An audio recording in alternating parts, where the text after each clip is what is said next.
बिस्मिल्लाहिर्रहमानिर्रहीम। स्टूडेंट्स, फिलहाल आप लोगों की अटेंडेंस का सिलसिला शुरू हुआ है और जैसा कि आपको मालूम है कि हम स्टूडेंट्स को फर्स्ट 5 मिनट्स से देते हैं ताकि वो हमें ज्वाइन कर ले। तो फिलहाल हम लोग वेट करेंगे। We have overall 5 minutes to complete the attendance process.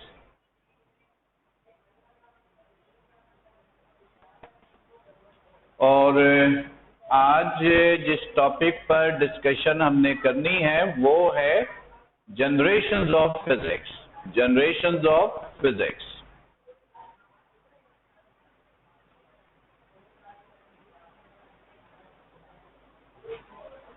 तो फिलहाल तो इंतजार कीजिए, अटेंडेंस प्रोसेस जो है वो आपकी स्टार्ट हुई है and we have 5 minutes to complete the process.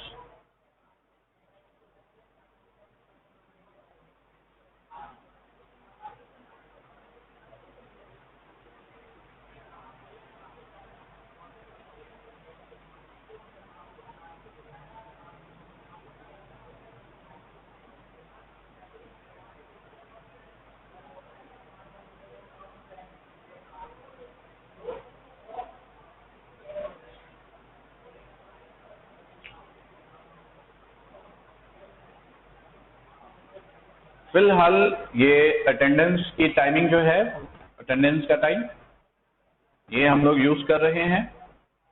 We have 5 minutes to ensure your attendance. तो फिलहाल कुछ देर आप सब इंतजार कीजिए ताकि अटेंडेंस कंप्लीट हो जाए, तो फिर हम लोग आज से के टॉपिक पर लेक्चर स्टार्ट करेंगे।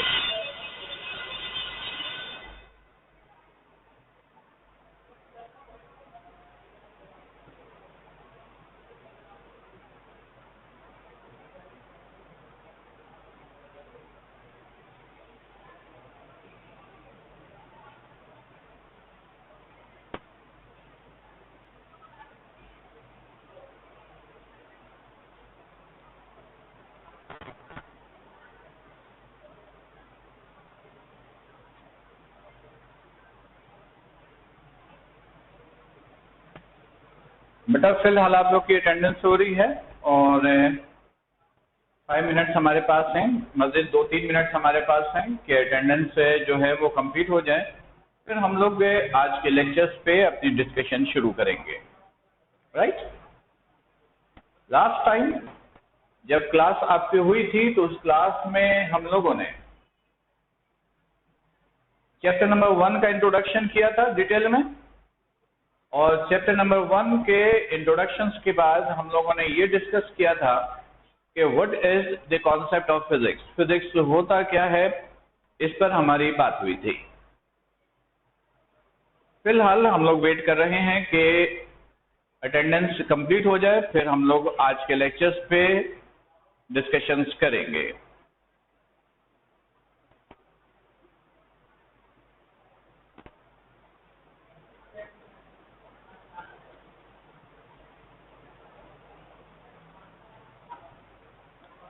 माइक फिलहाल बंद रखिएगा। 1 मिनट मजीद हम लोग वेट कर रहे हैं ताकि अटेंडेंस प्रोसेस जो है वो कंप्लीट हो।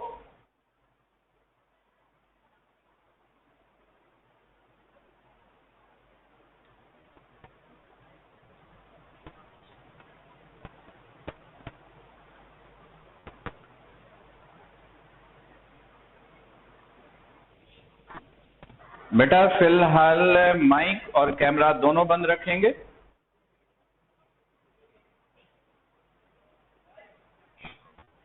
स्टूडेंट्स, लास्ट टाइम जब आप लोग की क्लास हुई थी तो हम लोगों ने चैप्टर नंबर 1 का इंट्रोडक्शन किया था और उस इंट्रोडक्शन में चैप्टर नंबर 1 के टॉपिक्स को हम लोगों ने डिटेल में डिस्कस किया था। ये देखा था कि चैप्टर में कौन कौन से टॉपिक्स हैं, पेपर के पॉइंट ऑफ व्यू से इंपॉर्टेंट कौन कौन से हैं, किस तरीके से एमसीक्यूज या शॉर्ट क्वेश्चंस किस टॉपिक से पेपर में बन के आ सकता है। और इस डिस्कशंस के बाद हम लोगों ने चैप्टर का पहला टॉपिक, जिसका टाइटल था कॉन्सेप्ट ऑफ फिजिक्स, उस पर हम लोगों ने बात की थी। उम्मीद है कि वो सारी बातें आपको याद होंगी। उस लास्ट लेक्चर में मैंने ये भी कहा था कि नेक्स्ट लेक्चर में अगर मैं किसी से कुछ पूछना चाहूं तो मैं पूछ सकता हूं। राइट स्टूडेंट्स, लेक्चर हम लोग स्टार्ट करना है। देखिए, लेक्चर कहां पर एंड हुआ था वो मैं क्लियर करूं।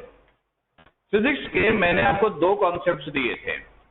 Number one, the study of different physical properties of a body is called physics, एक कॉन्सेप्ट दिया था। दूसरा, the study of matter, energy and there interaction is called physics. ये मैंने आप लोगों को फिजिक्स के टू डिफरेंट कॉन्सेप्ट्स दिए थे। इन टू डिफरेंट कॉन्सेप्ट्स के बेसिस पर जब हमने ये देखा था कि फिजिक्स की इब्तिदा हुई कब है, तो पता ये चला था कि जब यूनिवर्स बना तो फिजिक्स की इब्तिदा हुई। क्योंकि फिजिक्स कहते हैं स्टडी ऑफ मैटर। मैटर कब बना? जब यूनिवर्स बना। स्टडी ऑफ एनर्जी, मैटर है तो एनर्जी है। एंड देयर इंटरेक्शन, मैटर और एनर्जी के दरमियान रिलेशन है। तो यूनिवर्स बना, मैटर बना, फिजिक्स की इब्तिदा हो गई। तब से लेकर अगर आज तक की हम लोग बात कर ले तो फिजिक्स जितनी मर्तबा कॉन्सेप्चुअली ब्रेक हुआ उसे हम लोग कहते हैं जनरेशंस ऑफ फिजिक्स। तो आज के लेक्चर्स में हम लोग जनरेशंस ऑफ फिजिक्स पर बात करेंगे। स्टूडेंट्स, वैसे तो टॉपिक हमारा था कॉन्ट्रीब्यूशन ऑफ मुस्लिम साइंटिस्ट। हमने टाइटल को चेंज किया और टाइटल को चेंज करके जनरेशंस ऑफ फिजिक्स बनाया। क्योंकि जब जनरेशंस ऑफ फिजिक्स हम लोग डिस्कस करेंगे तो थोड़ी हिस्ट्री हमें मालूम होगी, और contribution of Muslim scientist already किसी एक जनरेशन में आ जाएगा। तो लिहाजा कॉन्ट्रीब्यूशन ऑफ मुस्लिम साइंटिस्ट के बजाय जनरेशंस ऑफ फिजिक्स के कॉन्सेप्ट से, टाइटल से आज हम लोग टॉपिक को डिस्कस करेंगे। राइट स्टूडेंट्स, तो सुनिएगा।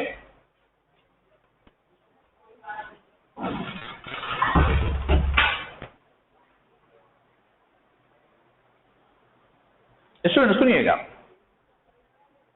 फिजिक्स की पहली जनरेशन, याद रखिएगा, यूनिवर्स बना, फिजिक्स की इब्तिदा हुई, उस वक्त से लेकर आज तक की बात करें, physics 5 different times conceptually break हुआ। 5 डिफरेंट टाइम्स कॉन्सेप्चुअली ब्रेक हुआ। तो इस सेंस में हम लोग कहते हैं कि फिजिक्स की टोटल 5 डिफरेंट जनरेशंस हैं। फिजिक्स की टोटल कितनी जनरेशंस हैं? 5। देयर आर, माइक बंद रखिएगा, फिजा, आयशा, सिद्दीकी, दोनों माइक बंद कीजिए। There are 5 generations of physics, generations of physics।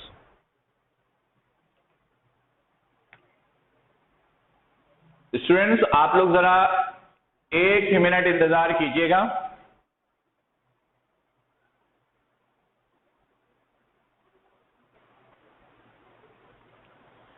Ji students, lecture को वहीं से कंटिन्यू कर रहे हैं।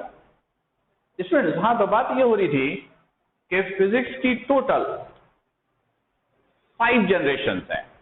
पहली जनरेशन जो स्टार्ट होती है, हम कहते हैं कि जब यूनिवर्स बना, initial time of universe, initial time of universe, जब यूनिवर्स बना तो फिजिक्स की इब्तिदा तब हो गई, तब से शुरू हुई और 600 पर आकर फिजिक्स की, अभी नहीं खोलो अब, तो जब यूनिवर्स बना फिजिक्स की इब्तिदा तब हुई, तब से लेकर 600 तक, आज 2021 है, ये जो पीरियड है, ये जो ड्यूरेशन है, ये फिजिक्स की पहली जनरेशन है, ये फिजिक्स की पहली जनरेशन है, राइट। अच्छा स्टूडेंट्स, अगर आपसे कोई पूछे ना कि which is the longest period, which is the longest generation of physics, you will say generation number 1. Generation 1 जो है ये सबसे लॉन्ग पीरियड ऑफ फिजिक्स की जनरेशन है। जरा अंदाजा लगाइए, इनिशियल टाइम ऑफ यूनिवर्स बने कितना अर्सा गुजरा से लेकर 600 पे आके जनरेशन खत्म हुआ। इस जनरेशन में डिस्कवरी क्या हुई, इन्वेंशंस क्या हुआ, रिसर्च क्या हुआ, आज की दुनिया के पास इसका कोई रिकॉर्ड नहीं है। आज की दुनिया के पास इसका कोई रिकॉर्ड नहीं है। तो इस जनरेशन को हम लोग सिर्फ हिस्ट्री के नाम पर, तारीख के नाम पर बस इस एंगल से बस याद रखते हैं, इससे ज्यादा इसकी कोई अहमियत नहीं है। यानी आपको याद रखना है कि ये फिजिक्स की पहली जनरेशन है, ये फर्स्ट जनरेशन है, सबसे लॉन्ग पीरियड जनरेशन है, इससे ज्यादा इसकी हमारे लिए कोई अहमियत नहीं है। इस जनरेशन की इन्वेंशन, डिस्कवरी के बारे में आज की दुनिया कुछ नहीं जानती। आज हमारे पास इसके बारे में कोई रिकॉर्ड नहीं है, तो हम लोग भी इसको सिर्फ पीरियड की हद तक ही याद रखेंगे, right students. Generation number 2, generation number 2,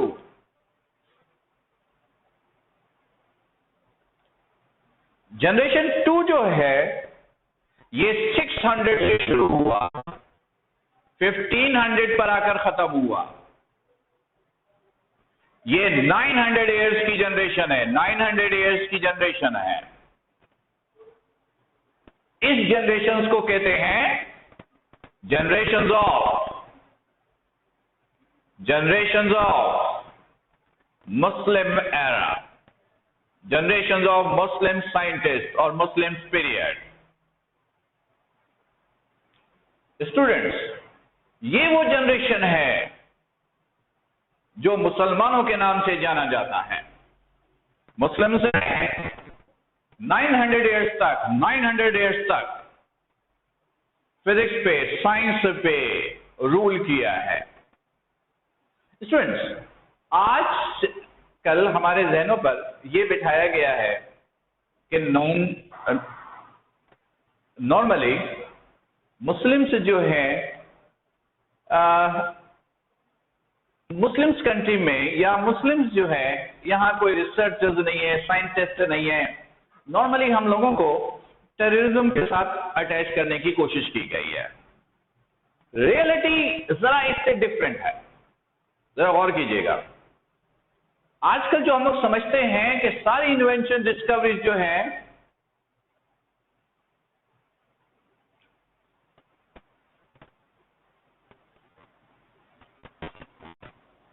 students, 1 minute आप लोग वेट कीजिए।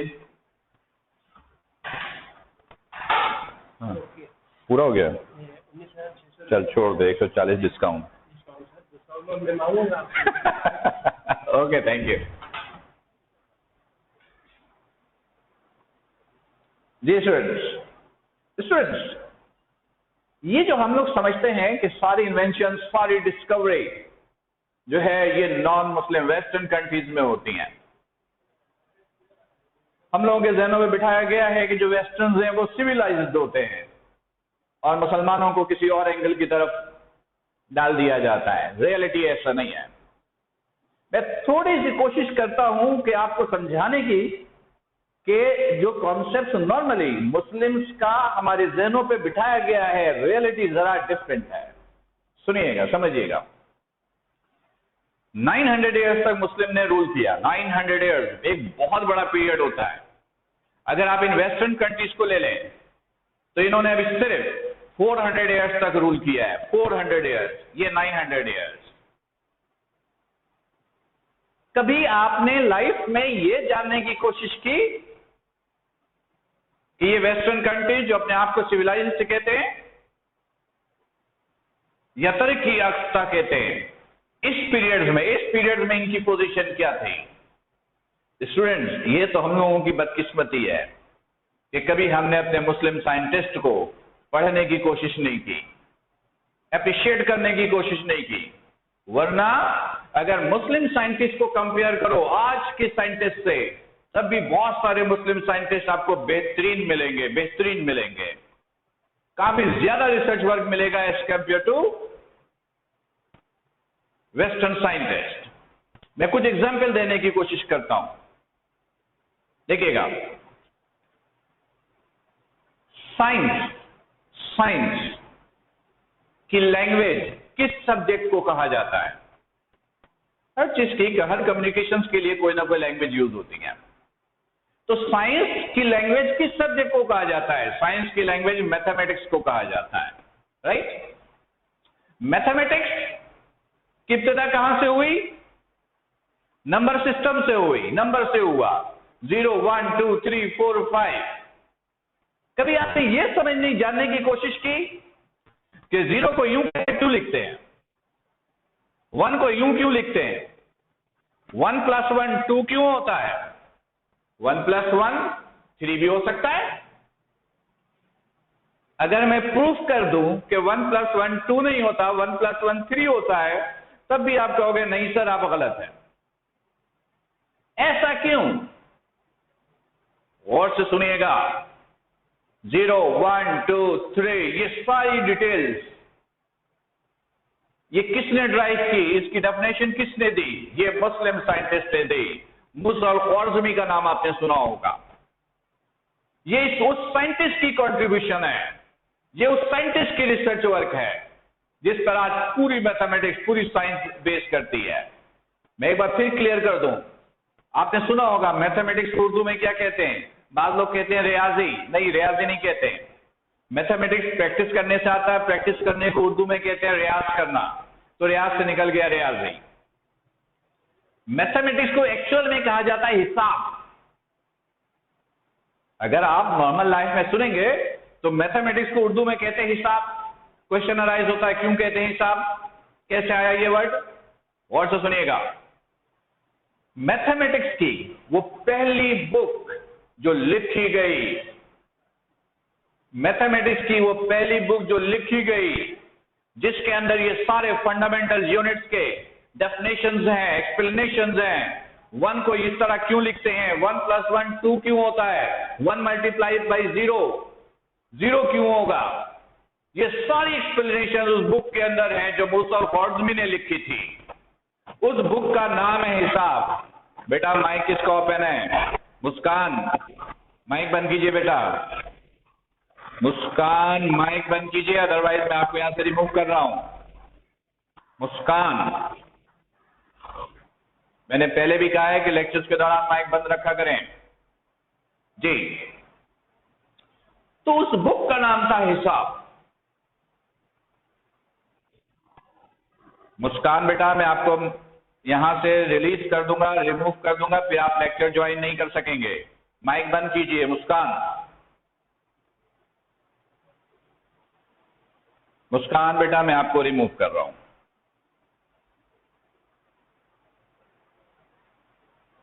अगर अब माइक आपका ओपन हुआ तो मैं परमानेंटली रिमूव कर दूंगा। Thank you. अच्छा, एक और एग्जांपल देता हूं। जिस तरह इंसान की लाइफ में, इंसान के बॉडी में दिल और दिमाग की अहमियत होती है, इस तरह साइंस में, मैथमेटिक्स में एक पोर्शन है जिसको हम लोग कहते हैं अलजेब्रा। अलजेब्रा, अलजेब्रा का मोर देन 95% आज तक की बात कर लो, आज की बात कर लो, 2021 तक की बात कर लो, मैथमेटिक्स का जो पोर्शन है अलजेब्रा का, इसका मोर देन 95% कंट्रीब्यूशन जो है वो मुस्लिम साइंटिस्ट मूसा अल-ख्वारिज़मी की है। अलजब्रुल मुकाबला, ये भी मूसा अल-ख्वारिज़मी की लिखी हुई बुक है। लेकिन क्या ये बैड लक नहीं है, बदकिस्मती नहीं है कि हमने कभी भी अपने मुस्लिम साइंटिस्ट को एप्रिशिएशन नहीं दी, कभी पढ़ने की कोशिश नहीं की। चलिए मैं आपको दूसरा एग्जाम्पल देता हूं, मैं आपको एक दूसरा एग्जाम्पल देता हूं। इब्नुल हैतम का नाम आपने सुना होगा, आपने इब्नुल हैतम का नाम सुना होगा, जिन्होंने लाइट एनर्जी पे बेइंतहा काम किया। किताबुल मनाजिर जैसी बुक जो लाइट एनर्जी पे लिखी गई, ऐसी बुक आज के पीरियड्स के अंदर आप जरा ढूंढ के निकालें। किताबुल मनाजिर, हम लोग की कितनी बड़ी बैड लक है। मैं जरा सा एक छोटी सी एग्जांपल देने की कोशिश करता हूं। आप लोगों ने मैट्रिक पढ़कर आए, मैट्रिक के अंदर आपने लाइट्स के 3 चैप्टर्स पढ़े, 13, 14, 15, 13 reflections of light, refractions of light, 15 nature of light. इन तीनों चैप्टर्स में जितना कुछ भी आपने पढ़ा, 90% से ज्यादा कंट्रीब्यूशन मुस्लिम साइंटिस्ट इब्नुल हैतम की है। लेकिन क्या उन चैप्टर्स को पढ़ते वक्त आपने उनको अप्रिशिएट किया? नहीं। आपने वहां पर कहा इब्नुल हैतम ने पहला कैमरा बनाया था, पिन होल कैमरा। पहला कैमरा कौन सा था? Pin hole camera. तो अगर मैं आपसे पूछूं who is the inventor of first camera, you will say Ibn al Haytham, right? एक काम कीजिए, आज की जनरल नॉलेज की बुक उठाइए और उसमें ढूंढिए कि फर्स्ट कैमरा किसने बनाया। इब्नुल हैतम का नाम नहीं मिलेगा आपको। मैं इसकी डिटेल में नहीं जाना चाह रहा कि मुस्कान, आपकी माइक बेटा दोबारा ओपन हुई है, मैं आपको यहां से रिमूव कर रहा हूं।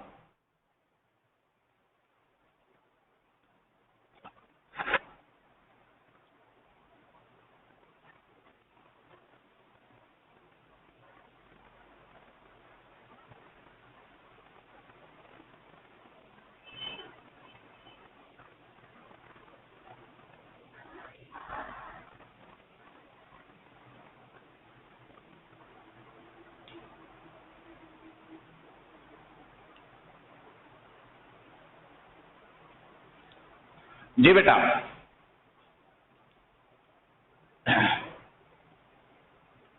हाँ, बात ये हो रही थी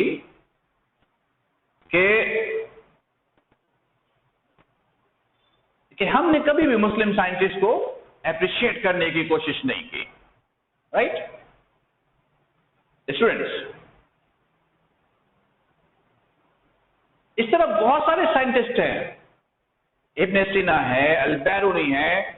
अगर मैं यहां पर उन पर डिस्कशन करना शुरू कर दूं तो डिस्कशंस के लिए बहुत वक्त चाहिए।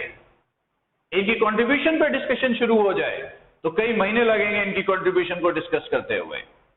ये तो आप छोड़िए, हमारी बैड लक तो ये है कि हम आज के मुस्लिम साइंटिस्ट के बारे में कुछ नहीं जानते हैं। आप आज के मुस्लिम साइंटिस्ट को भी छोड़िए, पाकिस्तान के मुस्लिम साइंटिस्ट, पाकिस्तानी मुस्लिम साइंटिस्ट के बारे में अगर मैं आपसे पूछ लूं तो आपको वो भी इंफॉर्मेशन नहीं होती है। अगर मैं आपसे पूछूं कि आप कोई 10-12 पाकिस्तानी मुस्लिम साइंटिस्ट के नाम बता दीजिए, मेरा नहीं ख्याल है कि आप में से किसी एक को भी मालूम होगा। बस 2 नाम सुन के रखें, डॉक्टर अब्दुल कदीर जिन्होंने न्यूक्लियर फिजिक्स पे काम किया, डॉक्टर अब्दुल सलाम जिनको नोबेल प्राइज मिला ग्रैंड यूनिफिकेशन थ्योरी पर।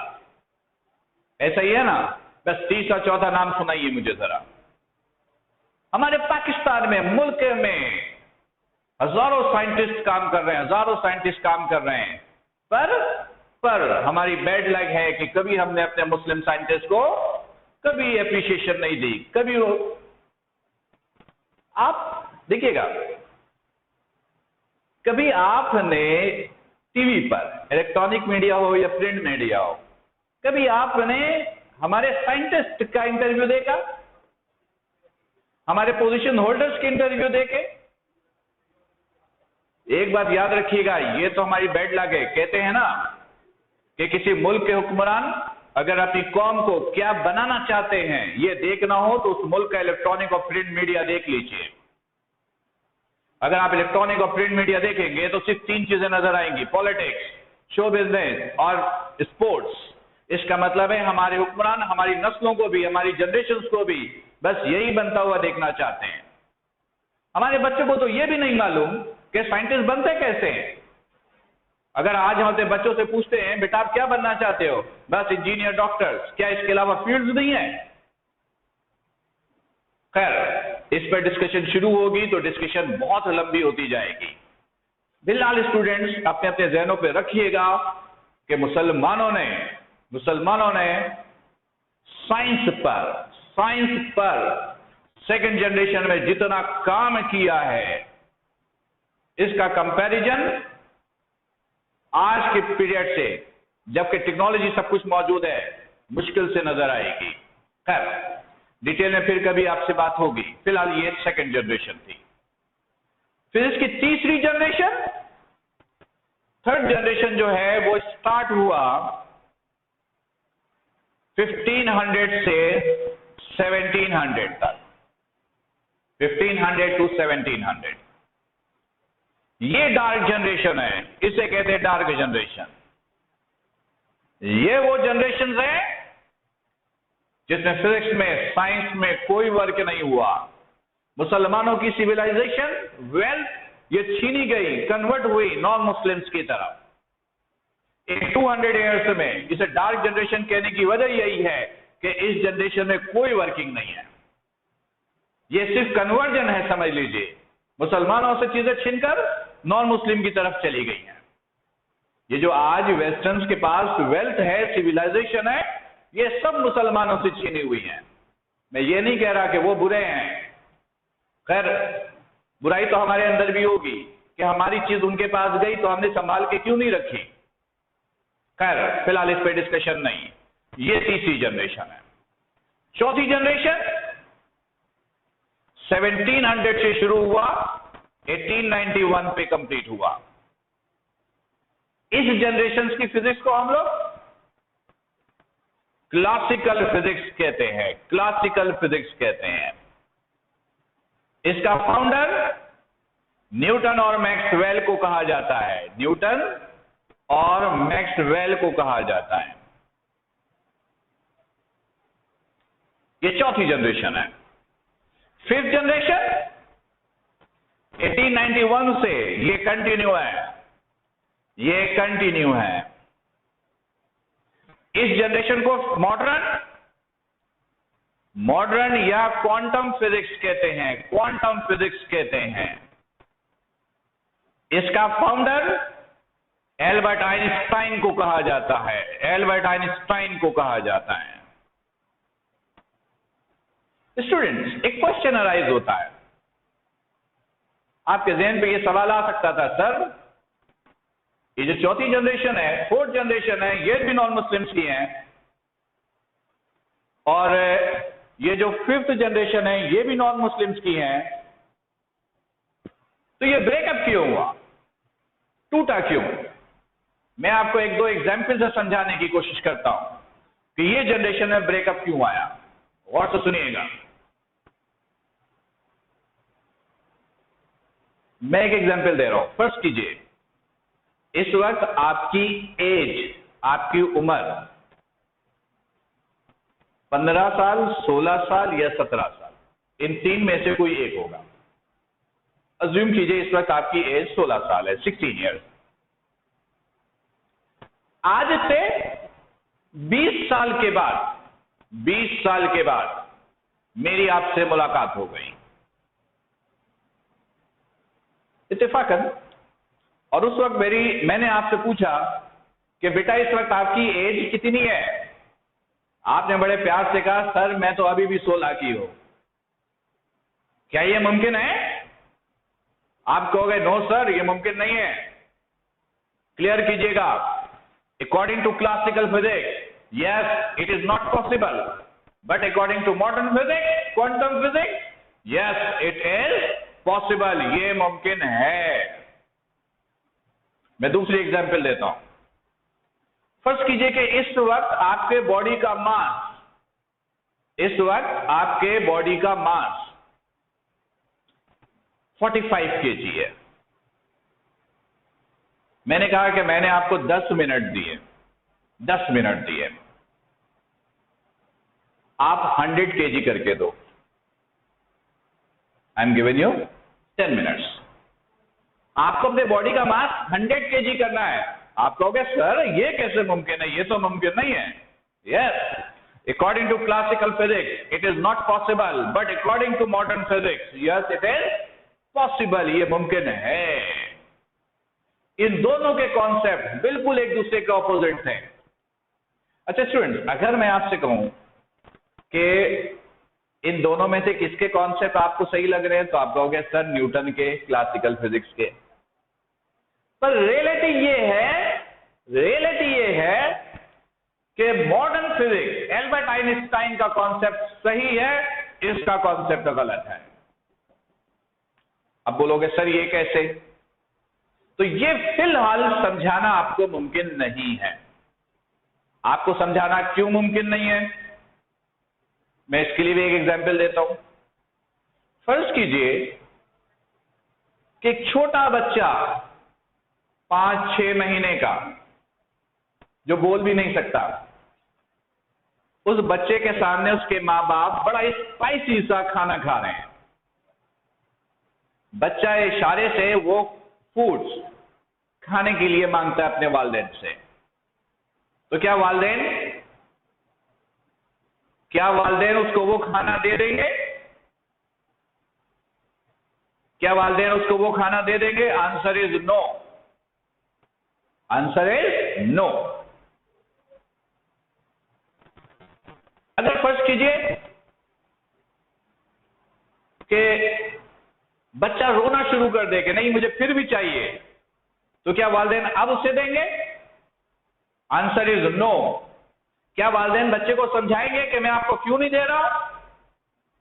Again answer is no. तो आपकी मिसाल वो 6 महीने की बच्चे की तरह ही है।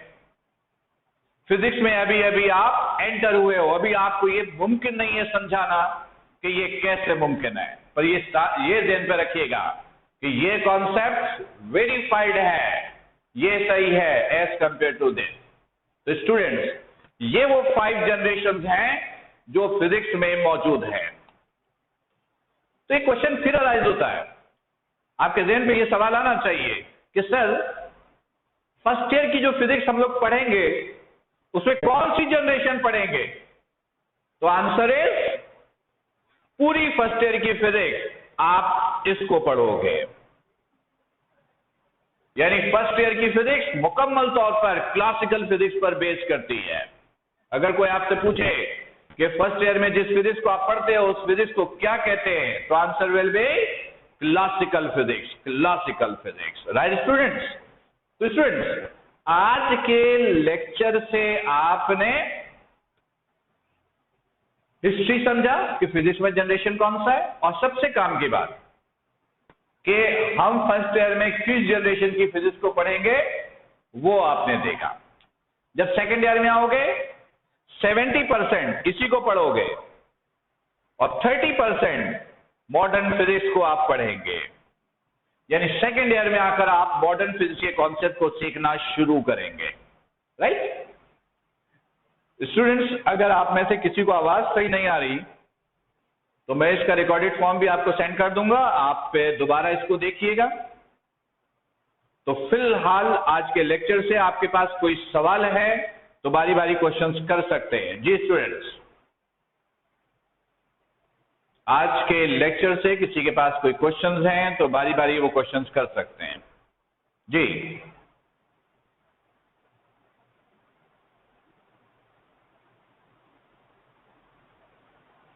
किसी के पास कोई सवाल नहीं है? ओके स्टूडेंट्स, अगर किसी के पास कोई सवाल नहीं है तो आज का लेक्चर हम लोग यहीं पर एंड करेंगे। इंशाल्लाह आप लोगों से कल फिर मुलाकात होगी। एक बात ध्यान पर रखिएगा स्टूडेंट्स कि कल एक बड़ा ही इंपॉर्टेंट टॉपिक शुरू करने जाएंगे फर्स्ट ईयर का। चैप्टर 1 का सबसे इंपॉर्टेंट टॉपिक है और वो है डायमेंशन, जो हम लोग कल पढ़ना शुरू करेंगे, राइट स्टूडेंट्स? तो इंशाल्लाह आप लोगों से मुलाकात फिर कल होगी। तब तक अपना बड़ा ख्याल रखिएगा। अस्सलामु अलैकुम। कोई सवाल किसी के पास? कोई सवाल किसी के पास नहीं है? ओके, थैंक यू स्टूडेंट्स, अल्लाह हाफिज। जी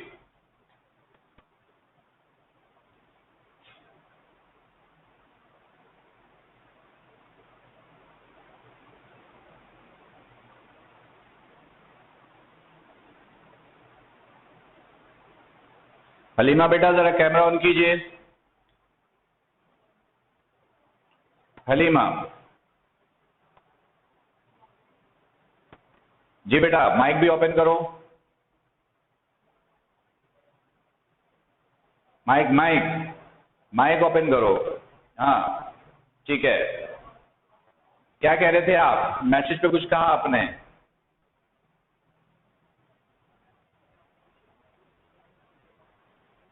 तुम्हारी आवाज क्लियर नहीं आ रही। एक मिनट, तुम अभी लाइन पे रहो। सनम शेख,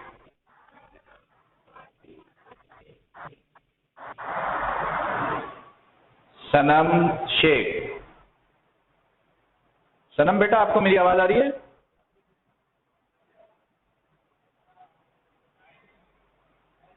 ठीक है, इसका मतलब है कनेक्टिविटी में कोई इशू है। ठीक है ठीक है, कैमरा बंद कर लीजिए। हो सकता है कि नेट का इशू हो।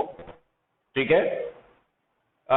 मैं आज के लेक्चर का रिकॉर्डेड फॉर्म भी आपको सेंड करूंगा, आप उसमें लेक्चर को देख। Okay students,